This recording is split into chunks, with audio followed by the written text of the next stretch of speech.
আসসালামু আলাইকুম।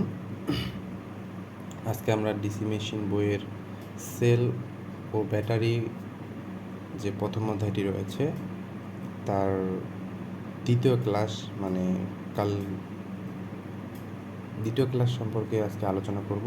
দ্বিতীয়তে আমরা নিয়ে আসছি আজকে প্যারালাল সেল সম্পর্কে। তো প্যারালাল সেল কেন ব্যবহার করব, তাই তো? কেন আমরা প্যারালাল ব্যাটারি ব্যবহার করব, প্যারালালে কেন ব্যবহার করব? এখন আমরা হয়তো আগে থেকেই একটা বিষয়ে জেনে এসেছি বা জানি, যদি না জানি তো আমি আজকে বলে দিচ্ছি। যেটি হচ্ছে কি, কালকেও আলোচনা করছি এই বিষয়ে, যে হচ্ছে যদি একাধিক ব্যাটারি বা একাধিক সোর্স সিরিজে সংযুক্ত থাকে তাহলে সেটা কি হয়, যোগ হয়ে যায়। যদি একটার নেগেটিভ প্রান্ত আর একটি পজিটিভ প্রান্ত, অপরটি নেগেটিভ প্রান্ত অপরটি পজিটিভ প্রান্ত হিসেবে কানেক্টেড থাকে, সেক্ষেত্রে যোগ হয়ে যায়। কিন্তু এই ক্ষেত্রে কিন্তু কারেন্ট কিন্তু বাড়ে না, যে টোটাল যে কারেন্টটা থাকে এটা কিন্তু বাড়ে না, এটা যা থাকে ঠিক সেম থাকবে। অর্থাৎ সিরিজে যদি ভোল্টেজ সোর্স লাগানো থাকে সেক্ষেত্রে যোগ হয়ে যায়, কিন্তু কারেন্টটা সেম থাকে। এখন আমরা সিরিজে তো ব্যবহার করি ভোল্টেজটাকে বাড়ানোর জন্য, একটা সার্কিটে বা একটা বাসাবাড়িতে ভোল্টেজটাকে বাড়ানোর জন্য আমরা সিরিজে সোর্সগুলোকে কানেক্টেড করে থাকি। কিন্তু প্যারালালে কেন ব্যবহার করব? এখন আমার বাসাবাড়িতে মনে করো যে হচ্ছে বেশি কারেন্টের প্রয়োজন আর একাধিক সেল রয়েছে, সেক্ষেত্রে আমি কী করবো, যদি আমি সেটাকে প্যারালালে কানেক্ট করে দিই সেক্ষেত্রে এখানকার যে কারেন্টটা বেরোবে 1, এখানকার যে কারেন্টটা বেরোবে এটা ধরি 2, এখানকার যেটা বেরোবে এটা ধরি 3, তাহলে আমার টোটাল কারেন্ট হচ্ছে আইটি দাঁড়াচ্ছে I1 plus I2 plus I3। তাহলে আমার কী হচ্ছে, কারেন্ট যদি আমি প্যারালালে যদি ভোল্টেজগুলোকে যোগ করে মানে বসাই বা কানেক্টেড দিই তাহলে সেক্ষেত্রে আমার কারেন্ট বাড়তেছে কিন্তু আমার ভোল্টেজ ঠিক সেম থাকতেছে। হ্যাঁ, এখানে যদি 5 ভোল্ট হয় তাহলে এখানেও 5 ভোল্ট, এখানেও 5 ভোল্ট, অর্থাৎ ভোল্টেজটা আমার সেম থাকতেছে, যোগ হচ্ছে না। ঠিক আছে, এখন আসি, এটা আমাদের জেনারেল থিওরি যে কেন আমরা সিরিজে যোগ করব। সিরিজে আমরা ব্যবহার করি হচ্ছে কারেন্টটাকে বাড়ানোর জন্য, যে আইটা আছে এটাকে বাড়ানোর জন্য, আর প্যারালালে ভোল্টেজটাকে বাড়ানোর জন্য। সিরিজে আমরা কানেক্টেড করি ভোল্টেজটাকে বাড়ানোর জন্য, যেটা আছে ইটাকে বাড়ানোর জন্য, আর প্যারালালে আমরা বসাই হচ্ছে কারেন্টটা বাড়ানোর জন্য, মানে টোটাল কারেন্টটা বাড়ানোর জন্য। ওকে, এখন আসি আমরা প্যারালাল সেলের যে প্রমাণটা আছে এই প্রমাণটা তোমাদের লাগবে না, কিন্তু তারপরও ভবিষ্যতে তোমরা যখন ডুয়েট অ্যাডমিশন বা জব প্রিপারেশনে আসবা তখন এই ছোটো ছোটো বিষয়গুলো তোমাদের অনেক কাজে লাগে। ওকে, আমি তো বলে ফেললাম মূল কাহিনী। তো মনে করো আমরা একাধিক সেল আছে যেটিকে আমরা প্যারালালে কানেক্ট করছি, একাধিক মানে অনেক সেল, কতগুলো জানি না, সেটা আমরা কত ধরছি, এম সংখ্যক।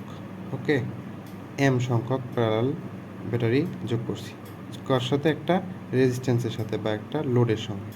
তাহলে এটা আমার অনেকগুলো আছে, মনে করো আরও আছে, কতগুলো ব্যবহার করছি, এম সংখ্যক কী ব্যবহার করছি, ব্যাটারি বা সেল।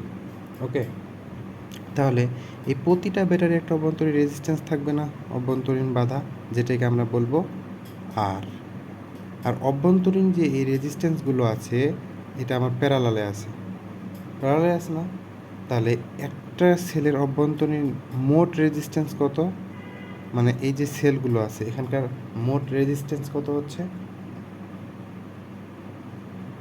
মোট রেজিস্ট্যান্সটা আমরা বের করব, মানে টোটাল যে মোট রেজিস্ট্যান্সটা আছে আর পি যেটা আছে প্যারালাল রেজিস্ট্যান্স সেটা আমরা আজকে বের করব। তো সেটা বলে দিলাম, এটা আমার আর মানে সার্কিটের রেজিস্ট্যান্স, এবং ব্যাটারির যে রেজিস্ট্যান্সটা আছে সেটা আমরা ছোটো হাতে আর ধরছি, আর ব্যাটারিগুলোকে ধরছি দ্বারা। কতগুলো ব্যাটারি আছে, এম সংখ্যক।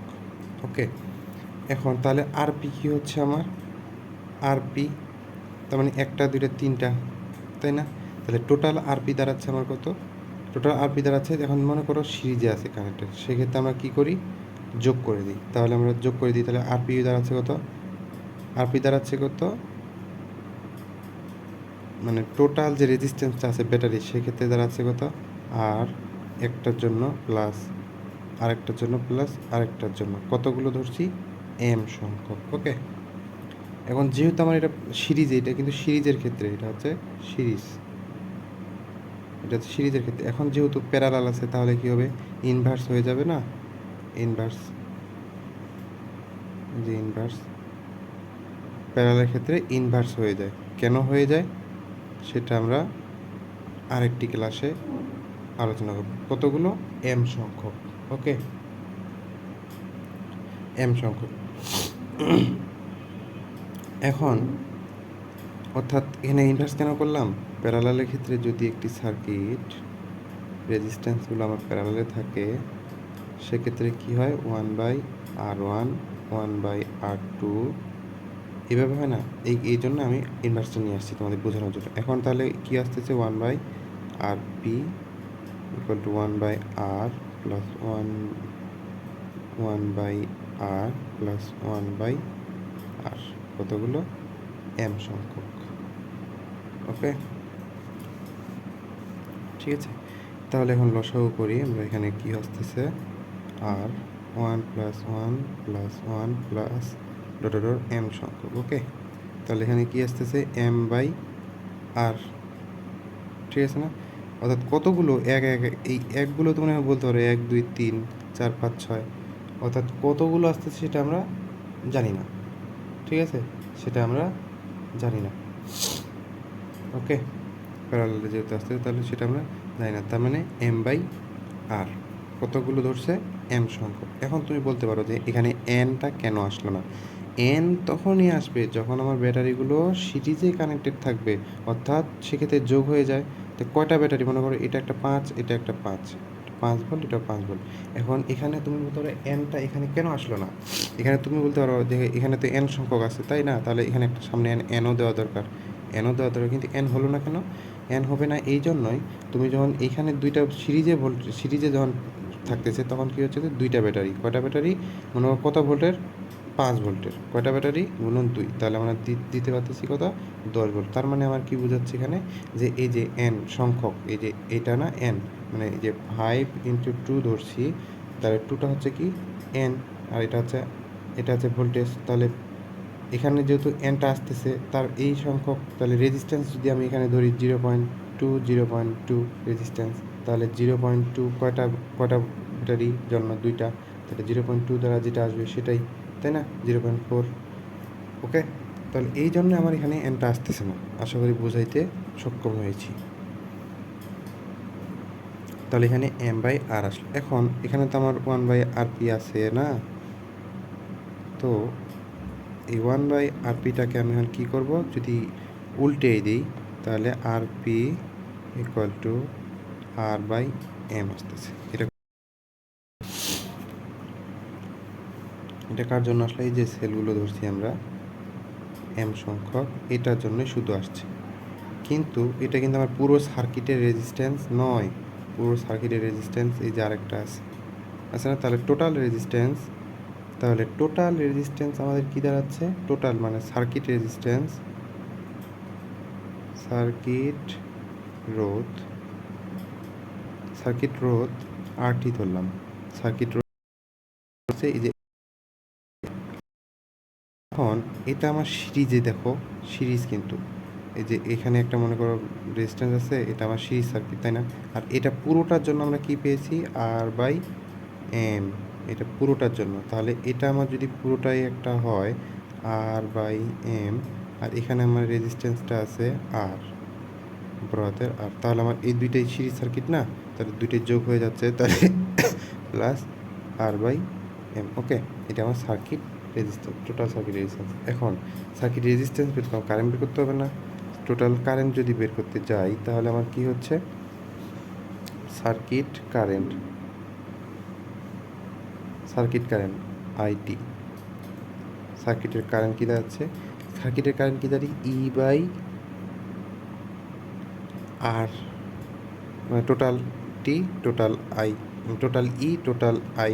তাহলে টোটাল কারেন্ট তখনই পাবো যখন টোটাল ভোল্টেজ টোটাল রেজিস্ট্যান্স দ্বারা ভাগ দেব, তখনই আমরা শুধুমাত্র টোটাল কারেন্টটাই পাবো, তাই না? তাহলে আমরা তো আগেই জানি টোটাল ই কি কি বোঝা, কালকে তো আমি এর আগের ক্লাসে আমি বুঝিয়ে দিয়েছি আপনাদের। তো টোটাল ইটা কি দাঁড়াচ্ছে?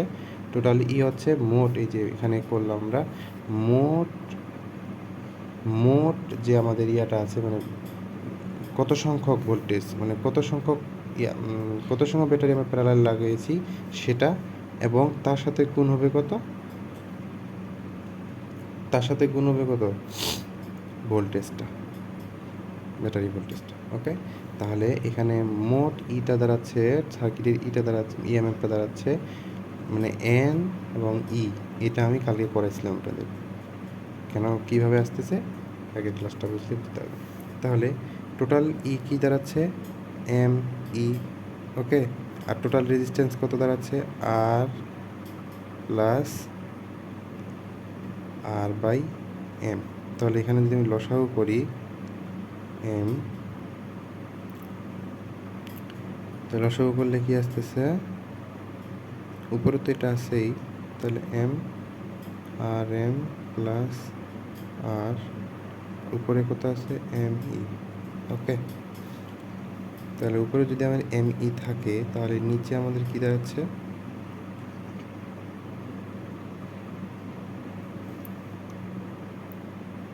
M E divided by M R plus, এটাই দাঁড়াচ্ছে না? ওকে, সরি একটা বিষয় ভুল হয়ে গেছে আমাদের। তাহলে total E divided by total resistance, তাহলে আমরা টোটাল কারেন্টটা পাবো। ঠিক আছে, টোটাল ই এবং টোটাল রেজিস্ট্যান্স ভুল হয়ে গেছে আমার, এটা হবে না, সরি। তো এম আর বাই ই, এটা পেলাম টোটাল কারেন্ট। এখন আসি, যেটা সুন্দর একটা তথ্য দেওয়া আছে বইয়ে, যেটা হচ্ছে যদি এখন মনে করো যে এই যে রেজিস্ট্যান্সটা আছে সার্কিটের যে রেজিস্ট্যান্সটা, এটা যদি ব্যাটারি রেজিস্ট্যান্স, যে আর এ আর, এখন মনে করো এই আরের তুলনায় এই আরটা বড় হলো, মনে করো যে এটা এই যে সার্কিটের লোডের যে রেজিস্ট্যান্সটা আছে সেটার তুলনায় ব্যাটারি রেজিস্ট্যান্সটা বড় হলো, তো সেক্ষেত্রে কী হবে, এই রেজিস্ট্যান্সটা আমরা মনে করব নেগলেক্ট, মানে এটা নাই। সেক্ষেত্রে কী হবে, এটা যেহেতু নাই, তার মানে এটা আমার জিরো। তাহলে তখন সেক্ষেত্রে কী হচ্ছে, এম ই ডিভাইডেড বাই আর। ওকে, এখন মনে করেন যে এখন এই ছোটো আরের থেকে এই আরটা বড়, এই যে মানে ব্যাটারির যে রেজিস্ট্যান্সটা আছে সে তার থেকে কী হবে, লোডের রেজিস্ট্যান্স বেশি। সেক্ষেত্রে কী হবে, এটা আমার নেগলেক্ট। ওকে, সেক্ষেত্রে আমার কী হচ্ছে, এই ছোট্ট আরটা নেগলেক্ট, তখন আমার M E divided by M R এটা আসতেছে, তাই না? M E divide by M R, সেক্ষেত্রে এটা কেটে গেলে আমার কী যাচ্ছে, ই বাই আর। তাহলে আমরা এটা দিয়েও আই পাবো, এটা দিয়েও আই পাবো, এবং এটা দিয়েও আই পাবো। কোন ক্ষেত্রে সত্য আমি তোমাদের দেখিয়ে দিলাম। ওকে, 3 ক্ষেত্রে। সেটা হচ্ছে যখন আরের তুলনায় লোডের তুলনায় ব্যাটারি সেলের রেজিস্ট্যান্স বেশি হবে, সেক্ষেত্রে আমরা ব্যবহার করবো এটা। আর হচ্ছে সেলের তুলনায় যখন লোডের রেজিস্ট্যান্স বেশি হবে, সেক্ষেত্রে ব্যবহার করবো আমরা এটা। ওকে।